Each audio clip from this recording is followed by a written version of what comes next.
Hoje vamos falar acerca da história de Jesus, que é uma história interessante, mas um tanto triste às vezes, em muitos sentidos. Aqui temos um pequeno mapa de onde Jesus passou a maior parte de sua vida. Ele esteve algum tempo no Egito, quando ele era pequeno, quando era bebê, mas a maioria das histórias acerca de Jesus se passa nesta área aqui, em cidades como Corazim, Canaã, Cafarnaum, Betsaida, todas estas, Nazaré. Esta é a área onde a maior parte dos seus ensinamentos aconteceu. E se descermos um pouco mais, até chegarmos a Belém, e também chegarmos a Jerusalém, este é um grande lago de águas salgadas, até o mar da Galileia. A história de Jesus é a história de alguém que era pastor, alguém que conduz o seu povo. Agora, no meu país, quando eu olho para um pastor, isso não faz muito sentido, porque um pastor no meu país não coloca suas ovelhas em primeiro lugar. De fato, eles têm cães para conduzir o rebanho, quando ele passa por uma porta ou um portão especial. Os cães correm e conduzem as ovelhas de um lado para o outro. Eles as pressionam para que elas se juntem e, de fato, as ovelhas ficam um tanto aterrorizadas durante todo esse processo. Assim que ver um pastor que conduz as suas ovelhas é algo estranho para nós. Mas essa é uma ilustração típica do Oriente Médio, onde os pastores agem de forma diferente. O pastor guia as ovelhas. Vocês percebem aqui que todas estas ovelhas estão olhando para o pastor. E isso é totalmente diferente do que acontece na maioria dos outros países. Isso é típico do Oriente Médio, onde você tem o pastor e o seu pequeno rebanho ao redor. E percebemos que todas as ovelhas estão olhando para ele. É muito bonito. Eu gosto muito disso. E este pastor tinha o rosto tão enrugado que eu tive que tirar uma fotografia dele. Aqui fizemos um pequeno vídeo de uma cena típica de pastor. Novamente, o rebanho está atrás e o pastor vai à frente. Elas confiam no seu pastor. Vamos ver o vídeo. Ele anda e as ovelhas andam. Não deixam que ele se distancie. Elas estão muito ligadas ao pastor. Esta é uma bela imagem. É assim que Jesus se descreve. Como um pastor, ele nos guia e nós o seguimos. A história de Jesus é a história mais impressionante que já aconteceu no universo. Infelizmente, em todos os lugares que visitamos no Oriente Médio, nós percebemos que esses lugares foram transformados em lugares sagrados. As pessoas creem que há alguma santidade nesses lugares.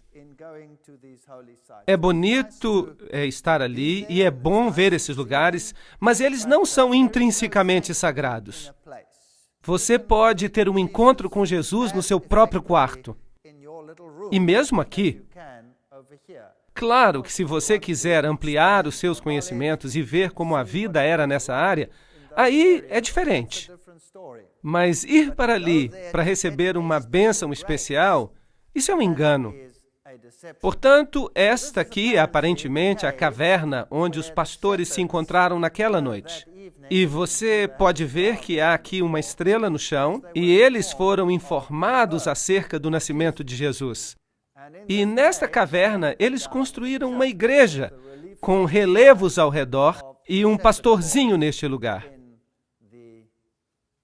Quando o anjo apareceu a ele para lhe dizer que Jesus havia nascido em Belém, é provável que os pastores se encontravam em um campo como este. Portanto, a época do ano não poderia ter sido 25 de dezembro, que, de fato, é uma data para o nascimento dos principais deuses pagãos, como Zeus, Osíris, Júpiter e outros. Como os pastores estavam no campo, isso significa que a época era uma época de clima ameno.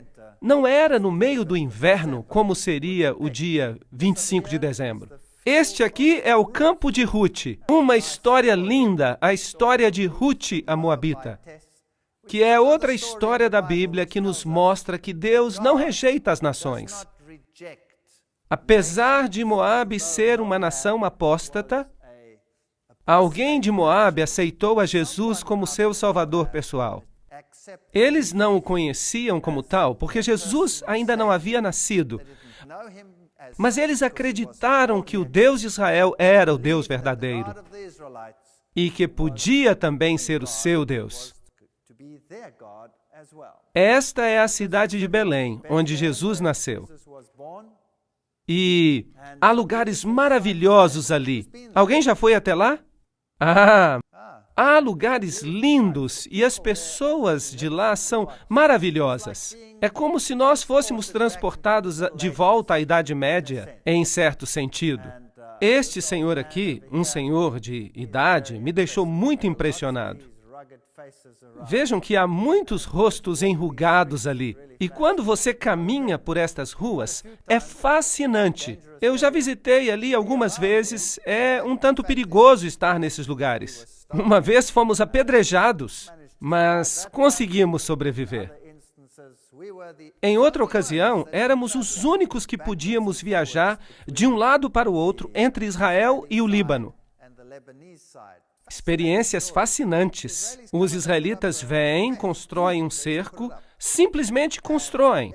E todo mundo que está de um lado tem que permanecer daquele lado, e todas as outras pessoas precisam ficar do outro lado.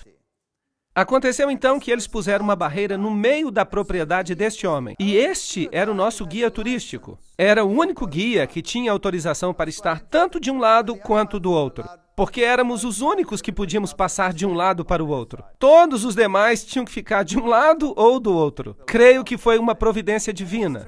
Penso que Deus estava conduzindo as coisas. E foi fantástico. Fomos a lugares onde ninguém mais podia ir porque estava tudo bloqueado. Tivemos tudo só para nós. Isso foi muito bom, porque há lugares em Belém onde não se pode nem transitar, porque há muitos turistas. E ali as pessoas precisam passar horas, muito tempo nas filas. Mas nós tivemos a igreja toda para nós, totalmente vazia. E os guias turísticos estavam desesperados por dinheiro. Então eles nos levaram a lugares onde normalmente as pessoas não vão. E foi muito bom. Assim que alguma coisa boa saiu de algo mal. Essas são cenas típicas do mercado local. Este é um açougue ou talho. Se você quiser comprar carne, este é o lugar onde você precisará ir. E há um zumbido enorme ao redor. Mas eu não acho que seja uma boa ideia comprar carne. Este homem tentou me vender o seu frango. Ele insistia para que eu lhe comprasse o frango. Assim que ele ficou atrás de nós, insistindo. E eu disse que não estava interessado, mas ele não me largava. Então, eu tive que pechinchar com ele, porque ele pechinchava comigo. Ele insistia e não me deixava e ficava correndo atrás de mim e insistia que eu comprasse o frango. E eu então disse, eu vou pechinchar com ele por esse frango. E ele foi baixando, até que ele ficou muito chateado. E então eu negociei um pouco mais e finalmente ele disse, muito chateado, que eu levasse o frango de graça. Eu disse então, eu sou vegetariano. E ele ficou me olhando totalmente incrédulo. Ele não conseguia acreditar que isso era possível. Mas depois riu e nós nos tornamos então bons amigos. Esta é uma padaria típica e devo dizer que ao olhar o pão não parece muito quente, não é? Bem, de qualquer forma, pão é pão e se assa no forno. E ele parece bom. Mas as mulheres não podem entrar aqui, porque eles não permitem que as mulheres frequentem um ambiente inadequado onde se assa pão. Experimente dizer isso, Bazanca, lá atrás. Eu não creio que ela estaria muito de acordo. E, no entanto, esta é a famosa Igreja da Natividade, onde, segundo eles, Jesus nasceu. Nós nunca poderemos ter certeza que foram mesmo esses lugares. Alguns talvez estejam corretos. E talvez este seja mesmo o lugar onde Jesus nasceu. Pois, é claro, estes lugares foram escolhidos muito cedo na história, e este, em particular, pela mãe de Constantino. E foi ela que descobriu que este lugar é o lugar. E por isso eles construíram aqui esta igreja, que era naturalmente uma igreja bizantina, o que significa que era ortodoxa, e por isso há uma tremenda desavença neste lugar, porque tanto os ortodoxos quanto os católicos reclamam este lugar para si. Essa desavença não foi resolvida até que surgiu o movimento ecumênico. E agora esta igreja é partilhada por ortodoxos e católicos romanos. Eles partilham até as suas missas. Agora, você pode chegar até este lugar, mas para entrar, você tem que passar por esta porta, que é bem baixa. Então você precisa se abaixar para mostrar um sinal de respeito e humildade. Por isso, você tem quase que rastejar através dela. E você pode perceber que a igreja está quase totalmente vazia. Quando eu estive ali, mas antes ela estava cheíssima. E o piso é, na verdade, um piso falso. O piso original está por baixo. E ele tem um mosaico original da época de Constantino. Esta é uma igreja muito antiga. E, com certeza, como local sagrado, ela está cheia de mitologias e histórias que provavelmente nunca aconteceram. Mas para mim era interessante, porque os raios do sol que entravam nesta igreja lhe davam um aspecto muito interessante. E ali por cima, deste lado, existem ali alguns buracos. Vocês podem ver. Que buracos seriam estes? Há uma lenda que diz que Maria apareceu na igreja um dia e que ela fez o sinal da cruz com seus dedos e foi até a pilastra e fez estes buracos. E aqui estão o que dizem ser os dedos de Maria quando ela fez esses buracos, os furos. E as pessoas dizem que se você colocar os seus dedos nesses buracos, você vai receber uma bênção especial. E quando eu olhei para esses buracos, eu percebi que as arestas estavam bastante gastas. Eu acho que fizeram um péssimo trabalho ali. Se realmente fossem sinais divinos, ali as marcas seriam muito nítidas. Esse é o tipo de histórias que atrai as pessoas, e as pessoas ficam assombradas, e vocês também ficariam surpresos, porque as pessoas formam filas só para colocar os dedos ali. E as pessoas realmente creem que receberão uma bênção especial de Maria se colocarem os dedos ali. Agora, com certeza, a igreja anteriormente havia sido mais baixa. Eu lhes falei a respeito do piso inferior, que estava coberto por tábuas e que era consideravelmente mais baixo do que o piso atual. Dessa forma, se você quer ir até o local original onde dizem que Jesus nasceu, você tem que descer esses degraus e chegar até o sepulcro. E foi aparentemente neste ponto em que ele esteve, ali, neste mesmo lugar. Portanto, ainda nos dias de hoje, se você colocar a mão ali, você pode receber uma absolvição da Igreja Católica Romana. Isso significa que todos os seus pecados serão perdoados. E, de fato, você pode ter os seus pecados perdoados com 90 dias de antecedência. Então, se você está planejando fazer uma grande festa, é bom então ir ali e colocar a mão, sabendo que agora, por 3 meses, você pode fazer o que quiser. Muita farra. Isso é interessante. E por isso, nenhuma pergunta lhe será feita e você não vai receber nenhum castigo do céu. Agora, nós estivemos ali numa ocasião em que não havia ninguém, o que era surpreendente. Portanto, quando nós chegamos ali, na verdade, ninguém deveria estar ali. E essas pessoas ficaram muito surpresas, porque elas estavam ocupadas com seus rituais normais, e parece que interrompemos este ritual. E eles não ficaram nada felizes. Mas eu estava com uma máquina fotográfica e tirei uma foto. E vocês deveriam ter visto as fisionomias dessas pessoas. Eu vou mostrar uma foto que tiramos agora mesmo. E esta é uma missa ortodoxa na parte mais baixa, na parte subterrânea desta igreja, onde normalmente nós não deveríamos estar. Aqui estavam, e estavam vestidos com capuz negro. Até parecem membros da Ku Klux Klan, como monges. Os monges são monges ortodoxos, fazendo a sua missa particular. E aqui vemos o que aconteceu, algo que os deixou bastante irritados.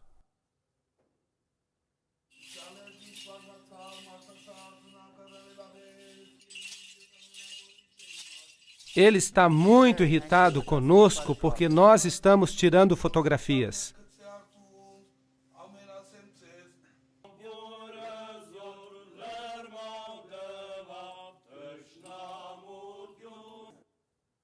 Agora, este outro homem ali, se ele nos pudesse matar com o olhar, nós já estaríamos mortos. Ele não parece nada amistoso. Bem, esse é o tipo de ritual que acontece. Eu não sei que tipo de missa, mas é interessante. Depois, quando os ortodoxos saem, entram os católicos romanos e fazem a sua cerimônia. Aqui está um grupo de peregrinos, já num contexto católico romano. Aqui está uma senhora, e havia 3 cruzes diante dela, e o seu rosto está coberto.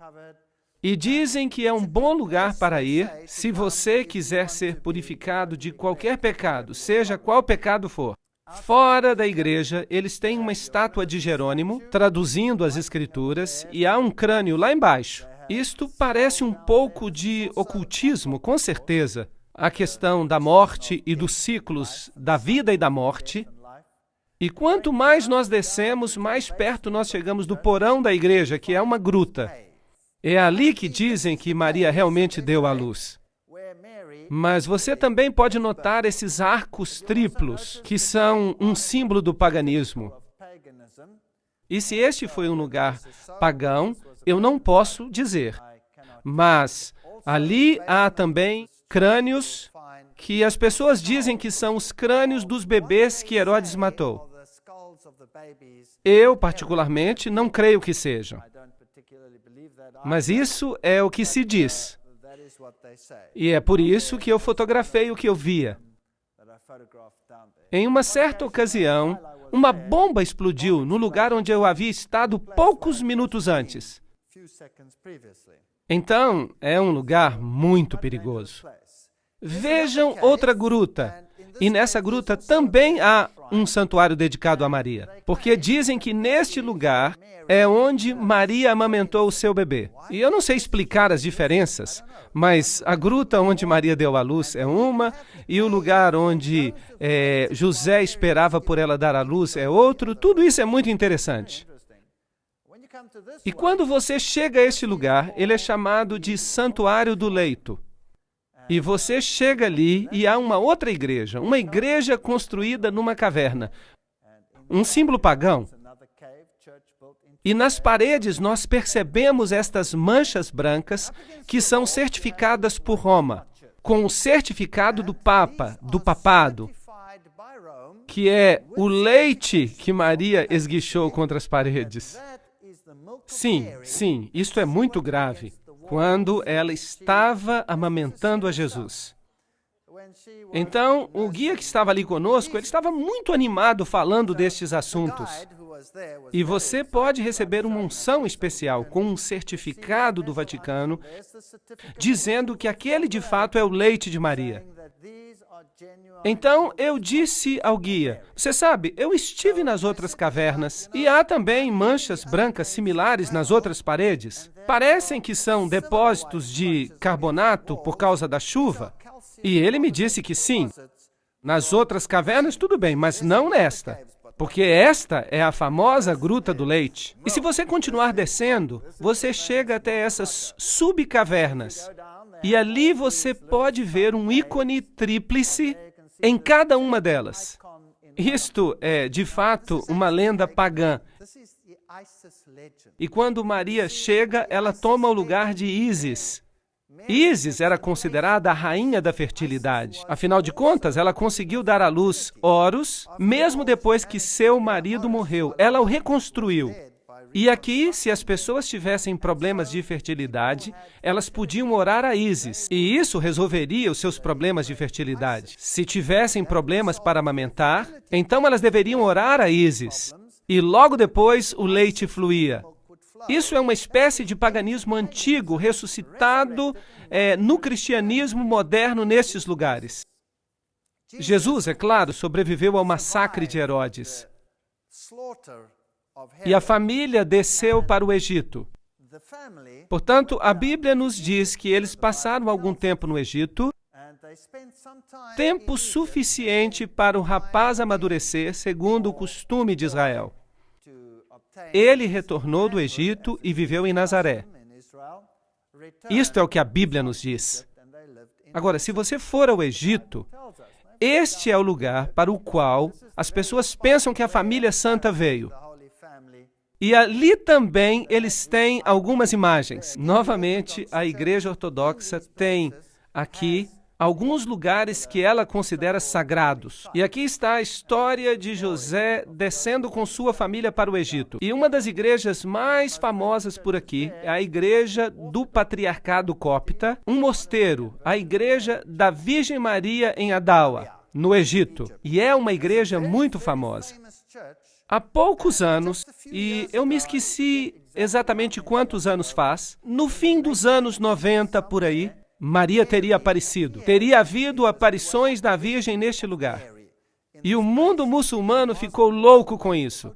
Com certeza não poderia ser Maria, porque a Bíblia não permite isso. No entanto, essas aparições aconteceram no patriarcado. E aqui você pode ver algumas das imagens, alguns dos símbolos da igreja. E isso aconteceu exatamente no domingo de Ramos, quando estávamos ali. Por isso, o patriarca está aqui com estas folhas de palmeira. E aqui também nesta igreja está representada a história da família santa para o Egito, a sua fuga. E eles acreditam que eles desceram ao longo do rio Nilo e permaneceram neste lugar especificamente. E é fascinante que esta igreja tem também um livro de milagres. E a igreja mantém um registro do que aconteceu. E segundo ela, este livro, que é muito pesado, desceu flutuando no Nilo. E sendo este um lugar sagrado, as pessoas aqui são muito fervorosas e elas anelam por receber essas bênçãos. Este é o livro que veio flutuando no Nilo e estava aberto em uma página específica. É muito interessante. Este aqui é o livro. Vocês estão vendo? Vou aproximar. Há um pequeno letreiro que diz o que aconteceu. E em que página estava aberto? É um livro encadernado com metal, mas eles dizem que ele não afundou, que ele flutuou. Eles dizem que é como o machado de Eliseu. E então dizem que a Bíblia flutuante veio na sexta-feira, dia 12 de março de 1967. Após uma manhã de liturgia, as pessoas notaram que havia um objeto flutuando na água. Estavam perto das margens e notaram que era uma Bíblia que estava flutuando nas águas. E estava aberta em Isaías 19:25. Bendito seja o Egito, meu povo. Apesar de estar encharcada com a água e muito pesada, ela estava à tona. E isso foi considerado um milagre pelo povo. Foi considerado glória para Deus e uma bênção para eles. Agora, o fascinante é que o texto de Isaías 19:25, claro que não diz apenas isso, e é um texto que fala sobre o tempo do fim. Diz que haverá uma bênção para o Egito e para a Síria e para Jerusalém, o que significa que a mensagem de Deus terá chegado até mesmo às nações pagãs e que muitos vão aceitar a justiça de Cristo. De certo modo, é uma bonita profecia para o fim dos tempos. Mas eles se ativeram exclusivamente a esta parte para dizer que eles são um povo escolhido. E é a mesma coisa que faz o Alcorão, também dizendo que os ismaelitas são os herdeiros verdadeiros e não Jacó. Este é o lugar onde veio parar a Bíblia flutuante. Agora, enquanto estamos no Egito, quero apenas mostrar-lhes um lugar que eu considerei fascinante. É um lugar que se chama a Cidade dos Escombros. É o lugar mais horrível que eu já vi em toda a minha vida. Enquanto se viaja pelas ruas do Cairo, a Grande Cairo tem cerca de 50 milhões de pessoas que vivem ali ao redor. É a cidade mais caótica da face da Terra. Não há nada parecido com ela. É o Armagedon que vai acontecer. Mas vocês podem imaginar os despojos, os escombros, a porcaria e o lixo que a cidade produz? Agora, em condições normais numa cidade, o que se faz com o lixo? Leva-se para fora da cidade. E se incinera, ou seja o que for. Mas vocês conseguem imaginar 50 milhões de pessoas vivendo num ambiente como este? E essas pessoas tomam os seus entulhos, o lixo, e o levam para a área pobre. E jogam o lixo nas ruas. E há pessoas pobres que buscam no lixo o seu sustento. vivem no meio do lixo dentro da cidade. Há, de fato, uma cidade de lixo dentro da cidade. E se você tira fotografias, eles ficam muito aborrecidos. Por isso que as minhas fotos aqui não ficaram boas.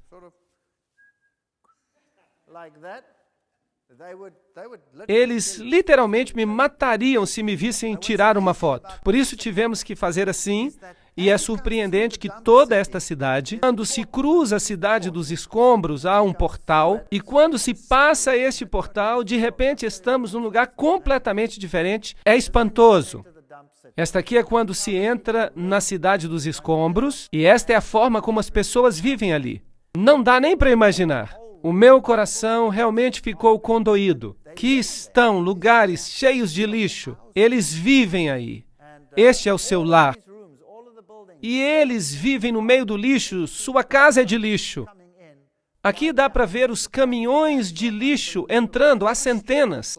Há um engarrafamento inacreditável. É tudo lixo e o cheiro é insuportável. Nós atravessamos toda a cidade, mas eu não toquei em nada. E ainda assim, eu tive uma inflamação na gengiva. E todo o resto da nossa equipe teve diarreia. Só de passar por este lugar, que é um lugar incrível. Os germes que existem ali são assassinos. As pessoas precisam ter um sistema imunológico de primeira qualidade. Aqui dá para ver os engarrafamentos, bem como o lixo e a porcaria por toda parte. As imagens não são muito boas. Estão um pouco tremidas porque eu tinha que tirá-las de forma discreta. Aqui está um burro levando uma carga de lixo para despejar na cidade. E aqui há alguém tomando chá no meio do lixo, como se pode ver. E aqui está um lixo que foi selecionado. Provavelmente ele vale alguma coisa. As crianças caminham no meio do lixo. Vocês podem acreditar, é algo horrível. Eu queria tirar essas crianças daí, colocando-as num ambiente limpo. É chocante. As lojas, aqui está o lixo e aqui está a loja. E quando se passa por este portal, de repente você chega a um mundo diferente. Simplesmente, assim, é maravilhosamente limpo. E aí está uma pequena igreja ortodoxa, esculpida na rocha, e tudo ao redor é feito de rocha sólida. Esta pequena igreja ortodoxa é inacreditável. É a igreja do Santo Bola. Você percebe que é um lugar absolutamente espantoso. Aqui há um anfiteatro e um jovem ortodoxo, polaco ou polonês. Ele passou a vida toda aqui esculpindo este anfiteatro. Um jovem veio e esculpiu toda esta pequena cidade. E aqui está o anfiteatro que ele esculpiu, provavelmente com a ajuda do ambiente. E este é o homem. Ele fez todo o trabalho que você viu. É incrível. Todas as paredes desta cidade foram esculpidas com a história de Jesus. No meio do mundo muçulmano, você passa por uma cidade de escombros e lixo e, de repente, você chega a este lugar limpo e bonito, com esta pequena capela. E a história de Jesus está escrita nas paredes. Jesus e os pastores por aqui. O momento do seu nascimento é retratado ali. A história do nascimento toda esculpida em rocha sólida. Eu sou o bom pastor escrito em rocha sólida. As histórias da Bíblia, a caminhada sobre as águas, a mulher do poço, por exemplo. E estas são esculturas enormes. Apenas para lhe dar uma ideia, esta é uma encarpa de rocha. Uma parede de rocha com esculturas lavradas nela. Cada grande pedra foi transformada em uma obra de arte. Jesus, esta é a história de Lázaro, sua saída do túmulo. Esta é a história de Jesus, sua saída do próprio túmulo. E você percebe como são grandes. Esta é uma fachada enorme, onde ele também trabalhou. E trabalhou em toda esta área. E virou uma história linda de Jesus. Vamos nos aproximar um pouco mais. Enquanto ele estava nos abençoando, então ele subiu ao céu e a imagem seguinte, percebemos o Filho do Homem vindo nas nuvens com grande glória. Um homem transformou esta área num espaço de esperança. Fiquei muito impressionado e é isso mesmo que o mundo é. Você passa por este mundo que é representado pela cidade de escombros, e enquanto você passa pelos escombros, a única esperança que você pode ter é chegar do outro lado, e a única esperança para chegar ao outro lado é a história de Jesus. Vou ver o Filho do Homem vindo nas nuvens com poder e grande glória, e então não haverá mais cidades de escombros. A história de Jesus é provavelmente a história mais angustiante que já foi contada. Sei que muitos filmes já foram feitos, e mesmo este último filme que foi feito não pode sequer delinear aquilo que Jesus passou. Quando eu voltei a Jerusalém, Jerusalém é hoje uma cidade totalmente diferente. É uma cidade de peregrinações. Milhares de pessoas peregrinam até ali. Aqui está um grupo de freiras fazendo uma peregrinação atrás da cruz, e as pessoas estão cheias de uma espécie de euforia. Elas experimentam a euforia de estar nesses lugares. Mas se o lugar toma o lugar de Jesus, isso é um problema. Este é o Muro das Lamentações, e lá está a famosa mesquita na rocha, ao fundo.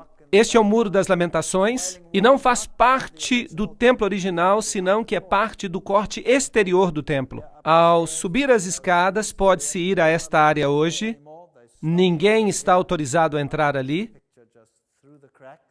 Esta é uma réplica do templo como ele seria, uma coluna enorme que faria parte do templo, e ela nos dá uma ideia do tamanho original do templo. Ela nunca foi utilizada porque havia uma rachadura nela. E esta é provavelmente uma réplica do menorá no tamanho normal. Esta aqui fizeram no caso de restaurarem o templo. Então, os judeus estão aqui no Muro das Lamentações, e você pode notar que estas cartas presas aqui no muro, esses papéis, as pessoas têm que vir, e elas vêm e escrevem pequenas cartas com os seus sonhos, e em seguida os depositam ali. Aqui temos um vídeo curto.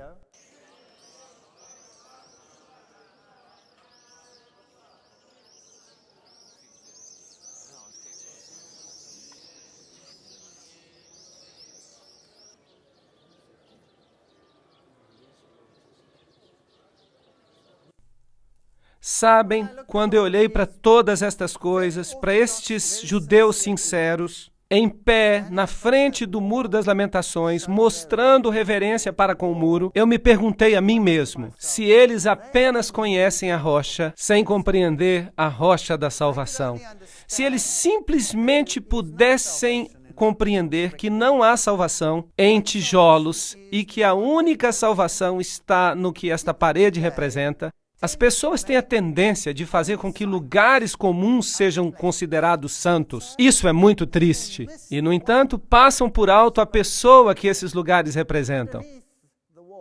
Debaixo do muro há um túnel e uma passagem chamada secreta. E quando se passa por aqui, chega-se à parte de trás deste lugar, e você pode ver onde os judeus ortodoxos, os rabis, os rabinos, se reúnem. No passado, as pessoas simplesmente os ignorariam, mas os tempos mudaram. Fiquei surpreso. No passado, se você viesse aqui como pagão, eles o detestariam e fariam cara feia. O que faz uma pessoa tão impura num lugar tão santo? Mas eu fiquei surpreso quando estive aqui neste momento, faz 4 meses. A maioria destes rabis ou rabinos veio e me pediu dinheiro, algo que nunca teriam feito há uns 2 ou 3 anos. A situação está ficando ruim neste lado, para que eles façam uma coisa dessa. Mas este é o lugar mais santo, onde se encontram restos do muro antigo. Aqui está um rabi ou rabino ortodoxo fazendo o seu ritual. Repare que ele tem os 10 mandamentos em sua testa. A lei, a Torá, e ele tem também nas suas mãos. Porque a Bíblia diz que você deve atá-los na sua testa e nas suas mãos. Vocês acham que Deus realmente tinha isto em mente? Que você fizesse uma réplica e colocasse na testa e nas mãos? Ou você acha que Deus tinha em mente que nós deveríamos pensar e agir conforme suas leis? Isso faz sentido? penso que faz mais sentido. Aqui está uma pedra típica do lugar antigo do templo. Esta é uma pedra do tempo de Herodes, e esta pedra tem esses orifícios, e eles indicam que ela é uma pedra do templo original. Quando eles voltaram a utilizar as pedras do templo, eles as utilizaram e todos os tipos de estrutura foram construídas com elas. Este é o sepulcro de Davi. E da mesma forma como nos lugares católicos, só que aqui quem visita mais são os judeus. Este é o lugar onde Jesus foi batizado, e é aqui, na verdade, que a história começa. A história diz que quando Jesus foi batizado, a voz de Deus foi ouvida, dizendo: "Este é o Filho amado em quem me comprazo." E a partir daí, a Bíblia nos diz que Jesus foi levado ao deserto para ser tentado. E Mateus capítulo 4, versículo 2 diz: "E tendo jejuado 40 dias e 40 noites, teve fome. Se tu és o Filho de Deus, manda que estas pedras se transformem em pães", disse Satanás. É uma declaração interessante. Se tu és o Filho de Deus, primeiramente há uma pergunta com dúvida sobre a autenticidade de Deus, e da palavra de Deus, e do Filho de Deus e sua veracidade. E então ele o desafia a ordenar que as pedras se transformem em pães. Mas Jesus respondeu: "Está escrito, nem só de pão viverá o homem, mas de toda palavra que sai da boca de Deus." Claro que é necessário uma boa versão, uma versão fiel como a King James em inglês para ler, senão não vai ser a mesma coisa. Mas isso é outra história. Nem só de pão viverá o homem, mas de toda palavra que sai da boca de Deus. Agora, pensemos nas tentações e pensemos que não foram tentações tão grandes assim. Mas de fato foram, porque nessas tentações Jesus foi tentado em todas as condições peculiares ao ser humano. A primeira coisa que Adão e Eva fizeram foi comer da árvore do bem e do mal. Em outras palavras, o apetite. Era bom comer, mas foi um de seus problemas. E nele Jesus triunfou depois de jejuar 40 dias e 40 noites, onde Adão e Eva falharam, apesar de todo o esplendor e luxo que tinham, conquistando o apetite e conquistando a dúvida. Se tu és o Filho de Deus, Deus realmente disse isto. Portanto, aqui Jesus vence o pecado da dúvida, e ele venceu o pecado do apetite humano, e também a paixão. Tudo de uma vez só. E a tentação deve ter sido muito pior do que a tentação de Adão e Eva. Este é o lugar mais alto do muro antigo. Não temos, de fato, o templo que deveria estar mais ou menos aqui. Portanto, originalmente, o diabo deve tê-lo trazido a algum lugar por aqui, onde está o muro, e ele o convidou para que ele se jogasse daqui abaixo. Vamos a este lugar aqui para termos uma noção da altura. E a segunda tentação é: se tu és o Filho de Deus, novamente a mesma declaração, pergunta duvidosa, lança-te daqui abaixo, porque está escrito que aos seus anjos dará ordens a teu respeito, e estenderei a minha mão para que não tropeces em pedra alguma. Respondeu-lhe Jesus: também está escrito, não tentarás o Senhor teu Deus. Esta é a segunda grande tentação do homem. E é uma realidade triste. Se escutamos as conferências anteriores, vamos compreender que este é o pecado que a maior parte da humanidade está cometendo. O pecado da presunção. Imaginem duas pessoas que estão tentando resolver uma crise que acontece do outro lado da estrada. E uma dessas pessoas atravessa e diz: eu sou filho de Deus e Deus vai me proteger. Atravessa para o outro lado da estrada. Mas outro vem e diz: Deus existe e há uma crise do outro lado. Ajuda-me a cruzar esta estrada. E ele corre para o outro lado da estrada. Os dois, pelos padrões externos, são absolutamente idênticos. Mas a diferença é que um age com presunção e o outro age com fé. Percebem como as duas coisas estão de fato muito próximas? Na cristandade moderna, no cristianismo moderno, A maioria das religiões está praticando a religião da presunção, a religião baseada na força, mas a fé é algo diferente. E Jesus poderia ter se atirado dali abaixo, porque isso é o que diz a Bíblia, mas está escrito: não se deve ser atrevido ou presunçoso. Na terceira tentação, o diabo transportou até um monte muito alto e lhe mostrou os reinos do mundo e a glória deles e disse: tudo isso te darei se prostrado me adorares. Agora, as pessoas dizem que certamente Jesus sabia que ele era Deus e queria ganhar essas coisas. Então, como é que Jesus poderia fazer isso? Mas isso não foi apenas uma pergunta simples que estamos vendo aqui, mas Satanás tinha Jesus completamente só e disse: vou te dar tudo, sem você ter que morrer, se pura e simplesmente você se ajoelhar. É claro que o pecado que tinha que ser vencido aqui é o pecado do amor ao mundo. Creio que a maioria das pessoas vai se perder por causa desta tentação em particular. Vai-te, Satanás, porque está escrito: só ao teu Deus adorarás e a ele servirás. O amor ao mundo não vai nos levar a lugar algum. Portanto, nessas três tentações, Jesus basicamente vence, por parte do homem, a maior parte das tentações que nós temos que encarar, de uma forma ou de outra. E em seguida, evidentemente, ele segue para o Mar da Galileia. E no caminho ali existe esta vila pitoresca e ela é chamada Mahalula. E esta é a única vila que se encontra no mundo inteiro onde se fala a língua aramaica. Ora, este é o idioma que Jesus falava e é muito bonito ir ali. É um lugar limpo e agradável, ortodoxo, em sua maior parte ortodoxo ou muçulmano. E eles falam aramaico. E as poucas crianças que moram ali também falam aramaico. Elas são muito rigorosas com o aramaico e soa muito bem. É agradável escutar. Ali estão alguns ortodoxos realizando um ritual neste lugar e nós lhes perguntamos se eles podiam orar o Pai Nosso para que pudéssemos ouvir como era a língua de Jesus. E eu vou partilhar isso com vocês.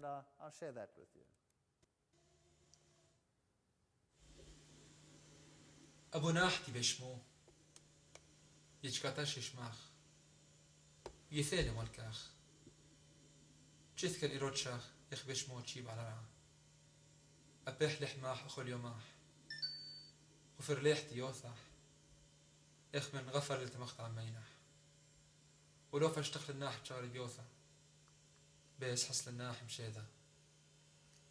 E este foi o Pai Nosso em aramaico. O Mar da Galileia, um lugar maravilhoso. Este é supostamente um dos lugares, porque não é o único, um dos lugares onde as bodas de Caná podem ter ocorrido. E vejam aqueles jarros ali. É como se você estivesse vendo os jarros originais. Como este. Este era o jarro de pedra áspera, onde primeiramente eles esvaziavam os líquidos e logo os guardavam nos jarros de barro. Esta é a cidade de Jesus. Este é o lugar onde realmente Jesus realizou a maior parte da sua obra e onde fez a maior parte das suas pregações. A cidade de Cafarnaum. E eu vou levá-los até lá na próxima parte.